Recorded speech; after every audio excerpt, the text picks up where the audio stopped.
പക്ക commercial mass entertaining movie. Empuraan first day first show, yes obviously wow experience. ഇത് ticket എടുത്ത് പോയി കാണാൻ worth ആയിട്ടുള്ള എല്ലാ കാര്യങ്ങളും അതിലുണ്ട്. ഒരിക്കലും നമ്മൾ ലൂസിഫർ ആൻഡ് എമ്പുരാൻ എന്നൊരു കമ്പാരിസൺ ഷീറ്റൊന്നും വെച്ചിട്ട് കാണാൻ ഇരിക്കരുത്. ബിക്കോസ് അത് വേറൊരു ടൈപ്പ് ഓഫ് എക്സ്ട്രീം ആൻഡ് ഇത് വേറെ തന്നെ എക്സ്ട്രീം. ആ ഫാൻ ക്രൗഡിൻ്റെ കൂടെ ഇരുന്ന് കാണുന്ന experience is totally different. Because നല്ല എനർജി ആയിട്ടുള്ള ക്രൗഡിൻ്റെ കൂടെ ഇരുന്ന് കാണുമ്പോൾ ഉള്ളൊരു vibe is like it hits different.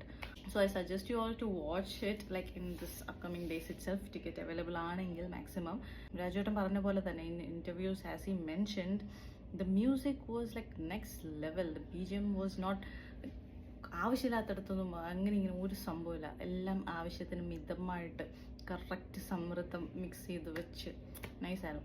പിന്നെ എനിക്കൊരു കാര്യം മാത്രം ഇച്ചിരിതായിട്ട് തോന്നിയത്, ചിലതൊക്കെ സ്ലോ മോഷൻ വേണ്ടായിരുന്നു തോന്നി. ആ ഒരു കാര്യം ഒഴിച്ചാൽ because too much slow motion എന്ന് ഇടയ്ക്കൊക്കെ തോന്നി. വേറെ സീൻസ് ഒന്നുമില്ല, ലൈക്ക് അടിപൊളിയാണ്.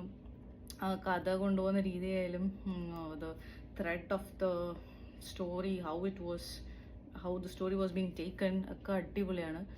ആൻഡ് യെസ്, അത് വന്ന് ലാൻഡ് ചെയ്ത് ടുവേർഡ്സ് നെക്സ്റ്റ് പാർട്ടിലോട്ട് പോകാനായിട്ട് കൊണ്ടുവച്ച ആ ഒരു like it's like A flight, like ഇങ്ങനെ വന്ന് ഇനി കുറച്ച് കഴിയുമ്പോൾ ഇങ്ങനെ പോകാം. ആ രീതിയിലാണ് L3 വരെ കൊണ്ടുവച്ചിരിക്കുന്നത്. സോ ഓൾ ടുഗദർ എനിക്ക് നല്ല ഇഷ്ടമായി. Pakka commercial mass entertaining movie with good message also. And specially ഫാമിലിയായിട്ട് ലൈക്ക് ഇരുന്ന് കാണാൻ പറ്റിയതുമാണ്. ലൈക്ക് ഈവൻ ഒരു 20% പോലും വൾഗാരിറ്റി ഇല്ല. So all together thumbs up. Hasta la vista.